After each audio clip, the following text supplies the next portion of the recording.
জোড়াসাঁকোয় vote প্রচারে মোদি শ্যামবাজার থেকে Khanna road পর্যন্ত করলেন পূজা अर्चना की है রোড শো। ঠনঠনিয়া কালীবাড়িতে পুজো নরেন্দ্র মোদির।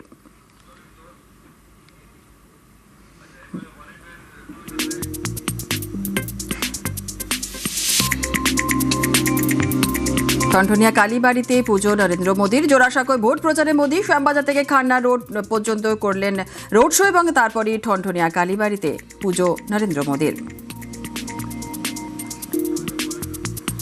আর কলকাতায় মোদির রোড শো, ঠনঠনিয়ায় পুজো দিয়ে প্রচারে মোদি। বিডন স্ট্রিট থেকে খান্নার রোড শো। মোদির উত্তর কলকাতার প্রার্থীদের সমর্থনেই এই প্রচার ছিল।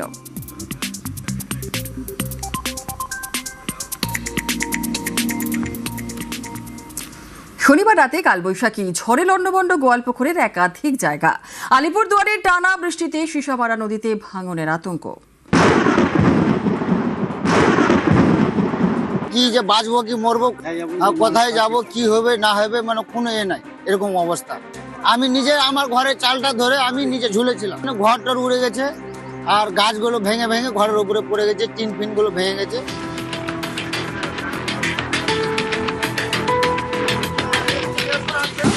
শনিবার রাতে কালবৈশাখী রাত 11টা নাগাদ শুরু হয় ঝড় বৃষ্টি।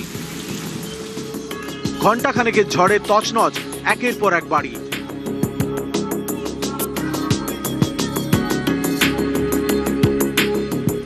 লণ্ডভণ্ড উত্তর দিনাজপুরের গোয়ালপুকুরের একাধিক জায়গা।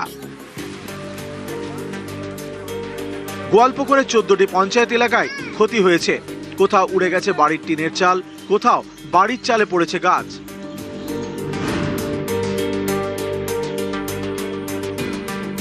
স্থানীয়রা বলছেন ঝড়ে নষ্ট হয়েছে বিঘার পর বিঘা জমির ফসল।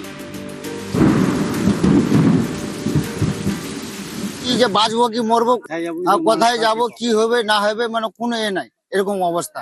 আমি নিজে আমার ঘরের চালটা ধরে আমি নিজে ঝুলেছিলাম, ঘরটার উড়ে গেছে আর গাছগুলো ভেঙে ভেঙে ঘরের উপরে পড়ে গেছে, টিন ফিন গুলো ভেঙে গেছে। বাবু আমার ঘর উড়ে গেছে রাতে, ঝড় দুন চলেছে, চোখের তলে লুকিয়ে গেছি, ঘর বাড়ি উড়ে গেছে। আমি ঘর চাই বাবু রে, আমি ঘর চাই।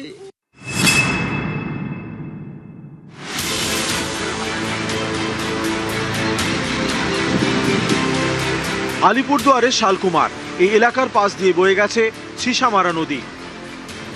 গত বৃহস্পতিবার থেকে টানা বৃষ্টি, বাড়ছে সিসামারা নদীর জল। এলাকায় নেই পাকা বাঁধ, ভাঙনের আতঙ্কে স্থানীয়রা।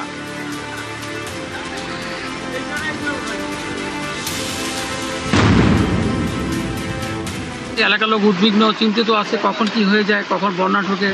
যে হারে ফাটল ধরেছে, তাতে করে এই বাঁধ কতক্ষণ টিকবে আমাদের খুবই চিন্তার বিষয়।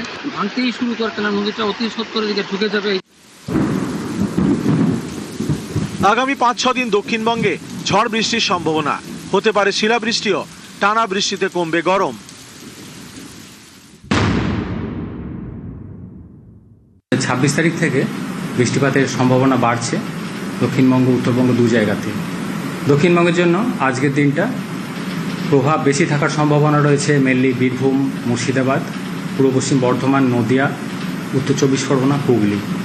এই জেলাগুলোয় বজ্রবিদ্যুৎ সহ বৃষ্টিপাত, দমকা হাওয়া কোথাও কোথাও 50 থেকে 60 কিলোমিটারও থাকার সম্ভাবনা রয়েছে। অন্যান্য জেলাগুলোতেও বিক্ষিপ্তভাবে হালকা থেকে মাঝারি ধরনের বৃষ্টিপাত এবং বজ্রবিদ্যুৎ ও দমকা হাওয়া থাকার সম্ভাবনা রয়েছে। আগামী 5-6 দিন দক্ষিণবঙ্গে বৃষ্টিপাতের সম্ভাবনা বাড়ছে। কলকাতা পার্শ্ববর্তী অঞ্চলের জন্য আগামী 5-6 দিন বৃষ্টিপাতের সম্ভাবনা রয়েছে। পরবর্তী 4 দিনে আরও 3 থেকে 4 ডিগ্রি মতো দিনের তাপমাত্রাটা কমে যাবে।